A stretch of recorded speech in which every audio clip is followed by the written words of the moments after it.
할렐루야. 많이 졸리신가요? 네? 어저께 오늘 보쌈입니다 막 그렇게 얘기하면서 내일은 막 원 없이 먹어 불란다 막 얼마 만에 먹는 보쌈인가 막 그럴 때 우리가 그 말 했습니다. 내일 오후 예배는 그러면 쉴까? 어차피 다 주무실 거 말라고 혼자서 애타게 목이 터져라 하는 것보다 다 쉴까? 아니면 그냥 집에 가라 했다가 7시쯤 배 고파질 때쯤 다시 오라 해가지고 예배를 드릴까? 그런 얘기를 했었는데 오늘 이 시간에 하나님 졸지 마시고 하나님의 은혜가 항상 함께하기를 간절히 소망합니다. 사람 욕심이 이게 욕심일까요? 욕심이라는 것이 계속 늘어난다는 게 뭐가 있냐면은 저희 교회에서는 설교가 25분, 길어야 30분입니다. 제가 지금까지 제 기억으로는 30분을 넘겨본 적이 몇 번 없어요. 뭐 한두 번 있겠지만 몇 번은 없는데 처음에는 예전에 교회에서 40분, 50분씩 설교를 듣다가 25분, 30분 들으니까 참 짤막하고 설교가 참 좋다 이러다가 어저께는 이제 또 같이 밥 먹으러 가고 하면서 목사님이 되셨는데 뭐 좀 달라지는 거는 뭐 없으시죠? 그래서 왜 설교 더 길게 할까 하니까 한 청년이 그게 아니라 결론만 짧게 하시면 안 됩니까? 서론, 본론 다 빼고 어차피 결론이 중요한 건게 결론만 짧게 하면 안 됩니까? 라고 얘기를 하던데 그럴까요?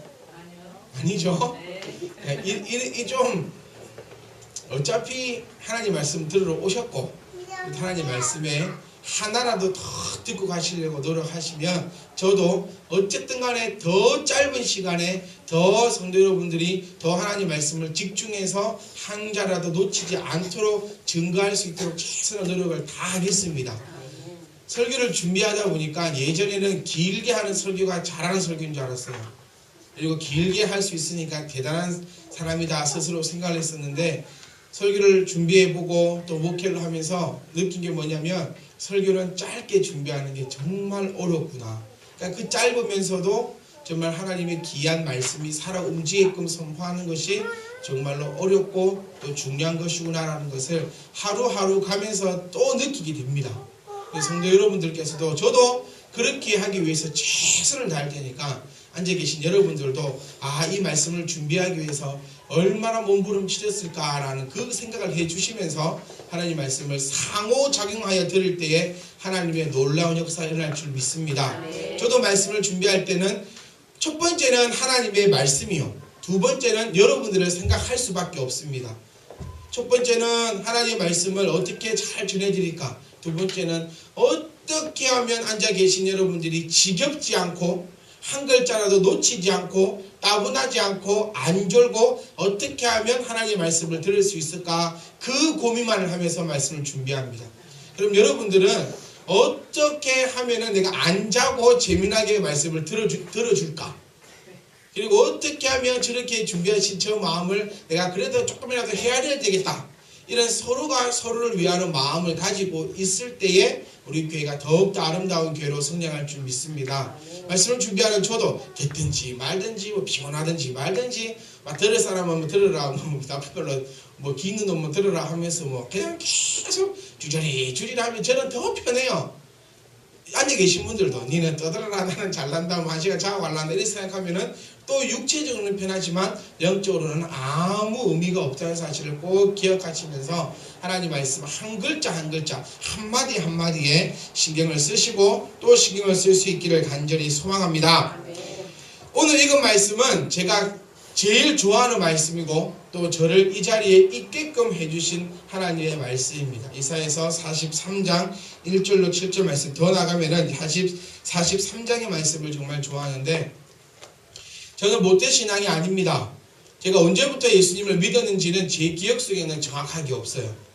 제가 어릴 때 기억하고 있는 것은 저희 집에 단칸방에 살았었고 부엌하고 방하고 딸린 그런 단칸방에 살았었고 연탄을 떼면서 살고 있었고 화장실을 가려면 무서워가지고 문을 열고 마당에 가서 똥을 싸고 무서워서 문을 활짝 열어놓고 엄마를 부르면서 용변을 보고 또 뛰쳐 들어가고 그런 기억.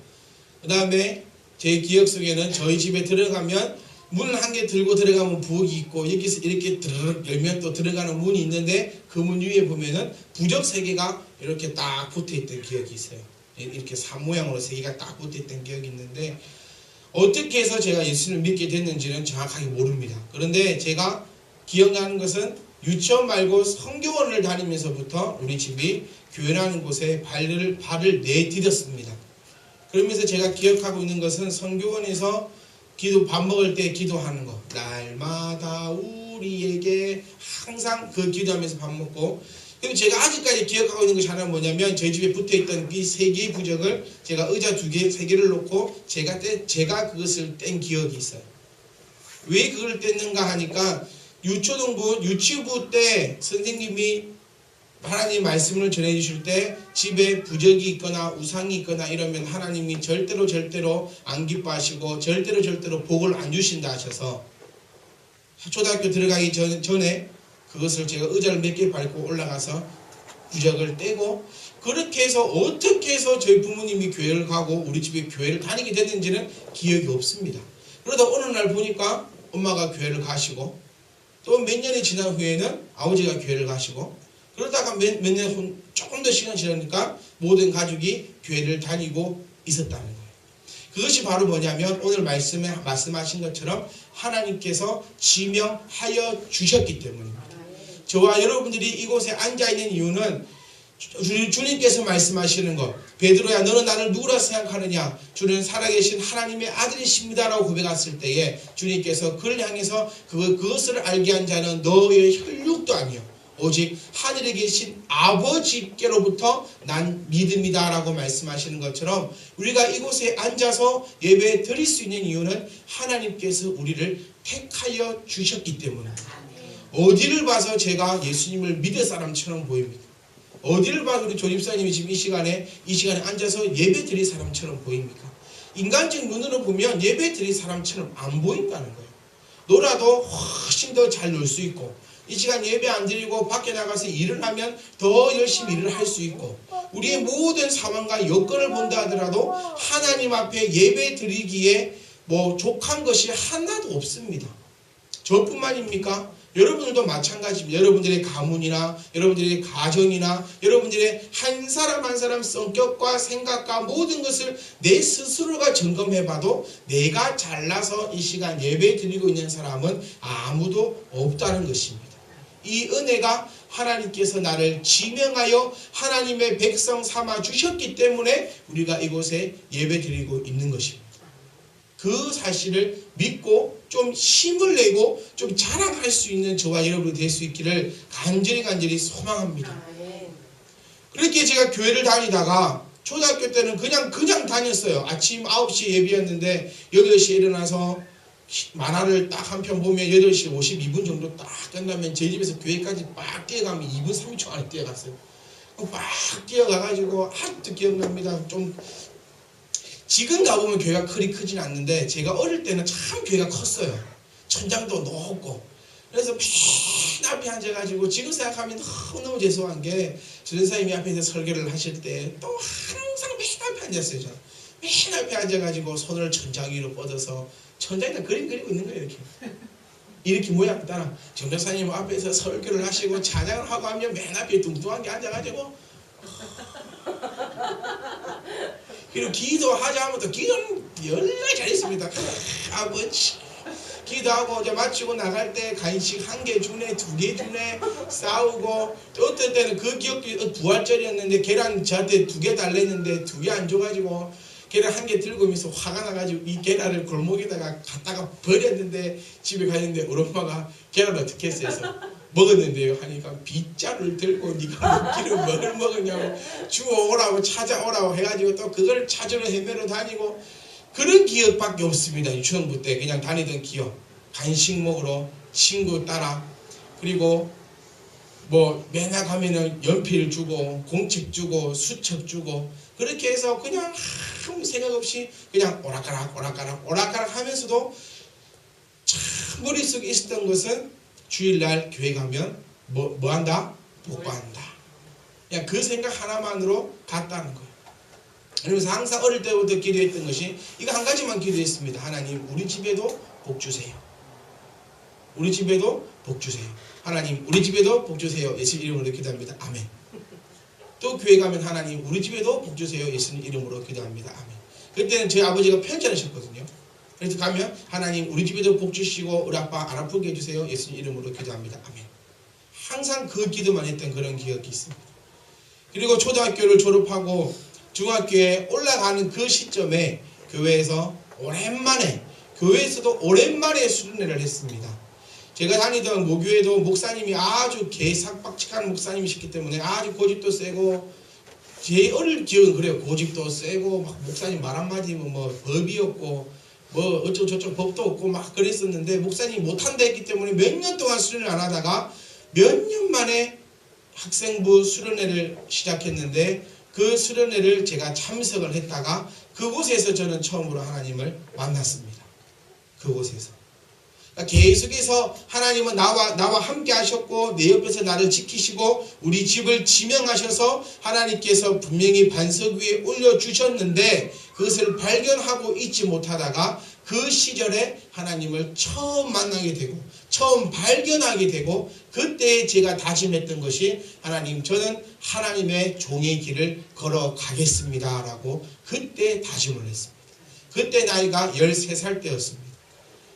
그때 다짐을 하고 목사가 되기까지는 19년이 걸렸습니다.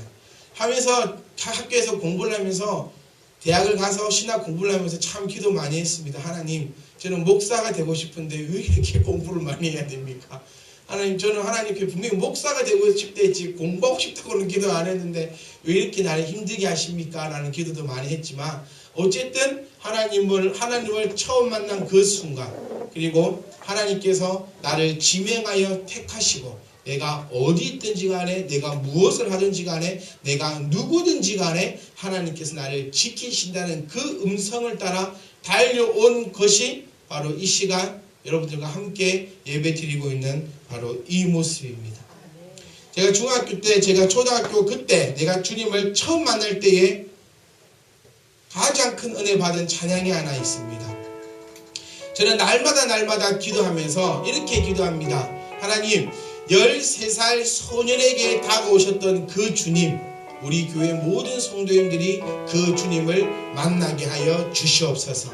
아무 보잘것없는 그 소년에게 다가오셔서, 그리고 이 찬양의 내용처럼 너를 어느 때나 바라보시고 하나님의 인자한 기로서 언제나 귀 기울이고 너의 작은 시름에도 내가 응답하니까 너는 두려워하지 말고 걱정하지 말고 나의 명을 듣고 지명하여 달려오라고 하신 그 하나님, 참비디만교회 성도님들도 이 하나님을 만나게 하여 주시옵소서라고 저는 날마다 기도합니다. 우리 시간 함께 찬양했으면 좋겠습니다. 하나님의 사랑을 사모하는 자, 하나님은 그냥이 아닙니다. 하나님의 사랑을 사모하는 자, 하나님의 평안을 바라보는 자, 하나님께 찬양과 경배하는 자, 하나님의 선하심을 닮아가는 자, 그런 자들을 하나님께서 자녀 삼으십니다. 그리고 그런 자의 기도를, 그런 자의 작은 시름을 우리 주님께서는 응답하실 줄 믿을 수 있기를 소망합니다. 하나님의 사랑을 사모하는 자, 하나님의 평안을 바라보는 자, 나의 모든 것 창조하신 나의 주님이 나를 얼마나 사랑하시는지, 하나님께 찬양과 경배하는 자, 하나님의 선하심을 닮아가는 자, 나의 모든 것 창조하신 나의 주님이 나를 자녀 삼으셨네. 하나님 사랑의 눈으로 나를 어느 때나 바라보시고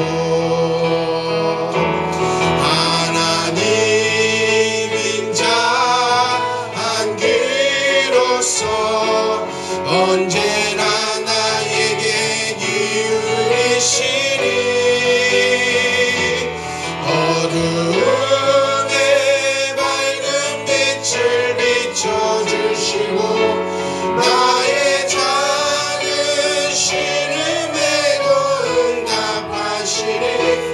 나는 어느 곳에 있든지 주를 향하고 주만 바라볼지라.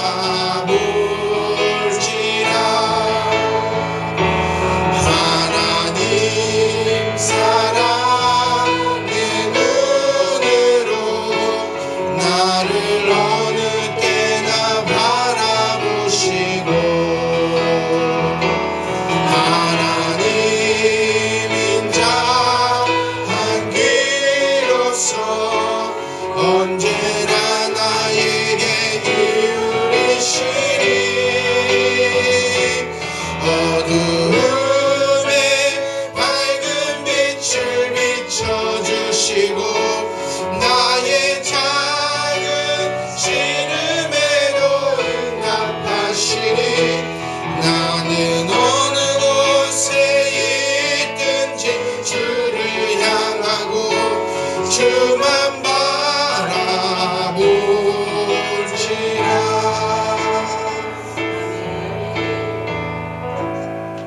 하나님은 살아계십니다.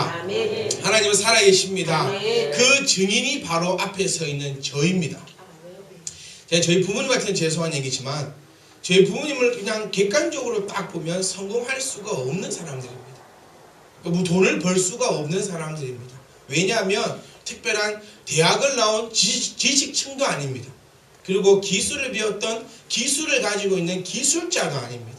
그냥 가지고 있는 것은 두 주먹과 걸어다닐 수 있는 발과 그리고 주님을 향한 그 마음밖에 없다는 사실입니다. 제가 이야기 듣기로는 참 어렵게 살았답니다. 참 어렵게 살았습니다. 모든 것을 다 처분하고 도시로 올라와서 처음 했던 사업에서 사기를 당했다. 사기를 당해서 아무것도 없이 빈털터리 손으로 그냥 쪽방 같은 단칸방에서 시작했던 그 삶이 하나님이 살아 계셨기에 지금 이 시간까지 이렇게 큰 복으로 하나님께서 부어주신 줄 믿습니다. 그 중에서도 하나가 제게 넘어왔던 가장 큰 유산 가운데 하나가 뭐냐면 바로 하나님께 드리는 그 물질이었다. 제가 어릴 때 유초등부, 초등부 다닐 때도 저는 참 별난 사람 중에 한 사람, 제가 기억하는 것도 참 별났어요. 얼마나 별났냐면 저희 반에 애가 초등학교 1학년 때부터 6학년까지 저희 반 학생이 3명이 있었어요. 절대 전도 안 됐습니다. 왜? 새 친구 한 명 오면 제가 그게 집에 보내줬어요. 니는 우리 교회 말 다른 교회 가라. 니 오면 막 복잡해지니까 니는 다른 교회 가라. 그래서 1학년 때부터 6학년까지 졸업할 때까지 딱 친구는 3명이었습니다. 우리 반은 항상 3명이었어요. 그런데 우리 반은 항상 1등 했어요. 왜? 다른 아이들은 그 당시만 해도 초등학교 때 이렇게 내는 헌금은 점수로 쳤습니다.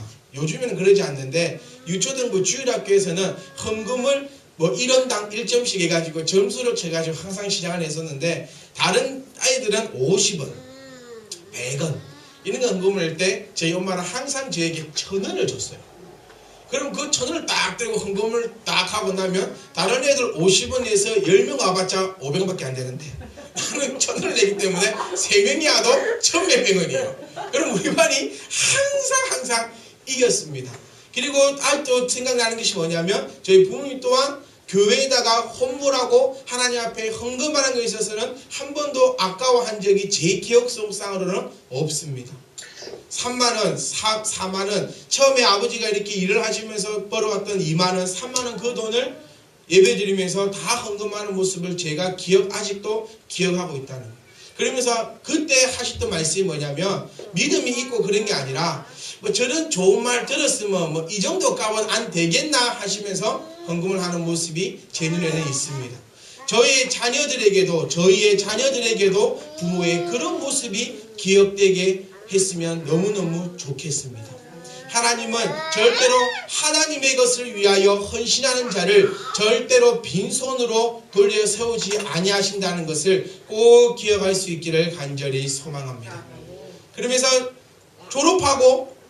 초등학교를 졸업하고 중학교, 고등학교를 다니면서 제가 하나님 앞에 소원하고 하나님 앞에 다짐하고 하나님의 종의 길을 가겠습니다라고 다짐했던 그 다짐은 마음속 깊이 담그고 있었지만 실제로 생활에 있어서는 그렇게 제가 그렇게 아름다운 삶을 살았다고 이야기할 수가 없는 삶을 살았습니다. 중학교 시절도 그렇고 이렇게 하면서 참 많게 싸우기도 많이 싸우고 공부도 지지리도 안 하고 그 욕도 많이 들어먹고 속도 많이 썩이고 하는 그 가운데서도 하나님이 지명하셨으니까 이 자리에 서 있음을 믿을 수 있기를 간절히 소망합니다. 저뿐만 아니라 여러분들도 하나님께서 지명하셨습니다.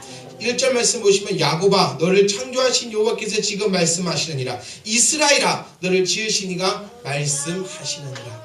이 말씀이 얼마나 중요한 말씀이냐면 야곱아 한 사람을 택한다는 거예요. 김기아나 조슬기야 내가 너를 택하였다. 더 크게 너를 택하였고 이스라엘아 우리 가정을 하나님께서 부르신다는 겁니다. 더 넓게는 나의 혈통 모두를 하나님께서 보호하신다는 의미이고 더 넓게는 나로 말미암아 이 나라 이 민족을 하나님께서 지키시고 보호하신다는 약속이 바로 이 말씀입니다. 과거가 어쨌든 내 조상이 어쨌든 내 가문이 어쨌든 내 이것이 어쨌든 그게 중요한 것이 아니라 하나님은 지금 야곱아 더 쉽게 나를 하나님께서 부르셨다는 그 의미임을 기억할 수 있기를 간절히 소망합니다. 그리고 고등학교 되고 제가 이제 신학교를 가려고 마음을 딱 먹었을 때에 아직도 저희 엄마가 저한테 했던 말이 기억 속에 남아있는 게 뭐냐면 아들아 신학교를 가겠다고 저 이야기를 했어요. 모르겠어요. 이전부터 내가 목사님이 되겠습니다 얘기했을 때는 그냥 그런갑다라고 들으셨기 때문에 그래라 하시는지 모르겠는데 이제 고3이 되고 공부를 하고 이제 대학을 갈 딱 그 시기가 돼서 제가 진지하게 엄마 나 이제 신학교 갈랍니다 라고 얘기했을 때 뭐라고 저에게 말씀을 하시냐면은 아들아 내가 처음 예수님을 만났을 때는 우리 아들도 목사님이 됐으면 참 좋겠습니다 라고 기도를 했는데 신앙생활을 하다 보니까 지금은 하나님 우리 아들은 목사가 안 됐으면 좋겠습니다 이렇게 기도를 하고 있는데 다시 한 번 더 생각을 해봐라 그렇게 말씀하셨어요. 하지만 저는 믿음이 있었습니다. 뭐냐? 하나님께서 나를 택하여 주셨고 하나님께서 나를 인도해 가실 거라는 그 믿음이 있었기 때문에 그런 어떤 소리도 다 뿌리치고 하나님의 길을 걸어갈 수 있었습니다. 여러분 기억하십시오. 강을 건널 때에 물이 너를 침몰하지 못할 것이며 내가 불 가운데로 지날 때에도 타지도 아니할 것이고 불꽃이 너를 사르지도 못할 것이라. 왜냐? 대저 여호와는 나의 하나님이시오. 저에게는 좌우명이 하나 있습니다. 제가 적어놓은 좌우명이 하나 있는데 그것이 무엇이냐면 나는 계란이다. 저는 계란입니다. 계란으로 바위 칠 수 있습니까? 못 칩니까? 계란으로 바위 치면 계란이 깨집니까? 바위가 깨집니까? 바위가 깨집니까? 계란이 깨집니다. 근데 저의 좌우명은 이겁니다. 나는 계란이다. 하지만 주님이 던지시기에 바위도 깰 수 있다. 저와 여러분들은 부족한 존재입니다. 아무리 생각해도 아무것도 할 수 없는 존재들입니다. 돈을 벌 수도 없는 존재들이고 세상에서 이 땅에 살면서 속된 말로 성공하기도 참 힘든 사람들이 바로 우리들이라는 것입니다. 하지만 기억하셔야 될 것이 무엇이냐면 주님께서 나를 들어서 바위를 향해 던지신다. 그러면 이 화물것 보잘것없는 이 계란도 그 큰 바위를 깰 수 있음을 기억할 수 있기를 간절히 소망합니다. 여러분 저와 여러분들은 하나님 앞에 보배로운 존재들입니다. 그리고 존귀한 존재들입니다. 하나님이 나를 사랑하신즉 나를 보배롭고 존귀한 하나님의 백성 삼아주셨음을 여러분 기억할 수 있기를 간절히 소망합니다. 내 앞을 내다본다면 지금 내 당장의 앞을 내다본다면 참 긍정적인 생각보다는 참 부정적인 생각이 들 때가 많이 있습니다. 그리고 나 같은 것이 할 수 있을까라고 생각 들 때가 너무너무 많이 있습니다. 그리고 그 생각이 조금만 더 드러난다면 원망이 되고 한이 되는 것이 우리의 모습입니다. 처음에 신학교 갔을 때 저에게는 참 큰 자신감이 있었고 큰 교만함이 있었고 큰 어떠한 것이 나를 꽉 붙잡고 있었습니다. 어떤 것이 있었냐면 내가 하나님이 나를 택하여 이 자리에 불러주심에도 불구하고 내가 하나님을 택하여 내가 하나님을 위하여서 이만큼까지 헌신하니 하나님은 나에게 감사하십시오라는 그런 생각을 제가 가지고 있었습니다. 그랬더니 하나님께서 그 생각을 돌이킬 수 있도록 아버지께서 친히 인도하시고 친히 복을 주셔서 이까지 오게 하셨다는 것을 저는 알고 있습니다. 그리고 신학에 갔을 때 참 암울했습니다. 솔직한 말로 목사들의 세계도 그렇게 깨끗한 세계는 아니었습니다. 처음에 기대를 품고 신학교 입학했을 때에 3개월 만에 그 생각이 다 깨어져 버렸습니다. 교회에서 만났을 때는 다 전도사님들이고 다 목사님들이기 때문에 그 학교만 들어가면 사랑과 화평과 온유와 희생과 양구만 있을 것이라는 그 꿈을 안고 들어간 신학교에서 사랑보다는 배타심이 있었고 이해보다는 다툼이 있었고 용서보다는 싸움이 있다는 것이 그곳에서 분명히 교회에서 봤을 때는 존귀하신 분들이고 하나님의 말씀을 증거하는 분들이었지만 왜 이런 식으로밖에 살 수 없는가에 대한 그 생각 때문에 3개월 만에 신학교를 뛰쳐나오고 싶을 정도의 생각을 가지게 되었습니다. 그리고 사역지를 찾아가고 많은 일들을 해나가면서도 제 마음에 가장 큰 원망이 뭐였냐면 왜 우리 아빠는 목사님이 아닌가? 그 원망이 엄청나게 많이 들었습니다. 왜냐? 목사님을 아빠로 둔 사람들의 앞길을 보니까 탄탄대로 같았어요. 사역지를 찾아갈 때도 힘 하나 안 들입니다. 그냥 아빠가 전해서 자기들끼리 연결해서 흥교에 가고 저리 가고 이리 옮겨가고 쌩날이 부르스를 치고 있어요. 그런데 아빠가 장로님도 아니요 목사님도 아니요 서리 집사만 몇십 년 하고 계시니 항상 묻습니다. 아버지 목사님이십니까? 신학에 다닐 때 아닌데요. 그럼 장로님이십니까? 아닌데요. 그럼 도대체 뭡니까? 교회 안 다니십니까? 이러면 집사님은 뭐 사람도 아닙니까? 이렇게 얘기하거든요. 그것이 원망이 되더라는 거예요. 처음에는 할 수 있을 거라는 자신감이 있다가 내 멀리를 바라보지 못하고 당장 내 코앞을 보니까 아이고 못하겠구나. 나 같은 것이 내 부모는 왜 이럴까? 나중에는 하나님이 정말 존재하는가까지 의심이 드는 것이 사람의 모습입니다. 성도 여러분, 왜 이렇게 부족한 얘기를 하냐면은 이 얘기를 하고 싶어서 하는 겁니다. 저와 여러분들은 하나님이 지명하신 사람들입니다. 어깨에 힘을 주십시오. 지금 당장 내 코앞에는 깜깜할 줄 모릅니다. 우리 교회를 생각해도 제 교회를 위해서 두 가지 측면이 있어요. 한 가지 측면은 참 하나님 은혜 주시고 감사하고 복을 주시고 늘 성도들에게 해주셔서 감사하고 또 한쪽 측면에서는 하나님 요즘 이 개척이 어렵다고 하는 이 시대에 괜히 개척했습니까? 하나님 되겠습니까? 하나님 요렇게 해도 되겠습니까? 저렇게 해도 되겠습니까? 항상 이 두 가지의 마음으로 저는 항상 싸우고 있다 해도 거짓말이 아닙니다. 하나는 하나님이 지켜주시고 힘을 대주실 것이다. 하나는 되겠습니까? 될까요? 분명히 우리 청년들이 올해 안에 30명 만들어 온다 했는데 맨날 물어보면은 뭐 8월달에 물어보니까 아직 많이 남았잖아요. 9월달에 물어봐도 아직 많이 남았잖아요. 10월달에 물어보니까 예 알겠습니다.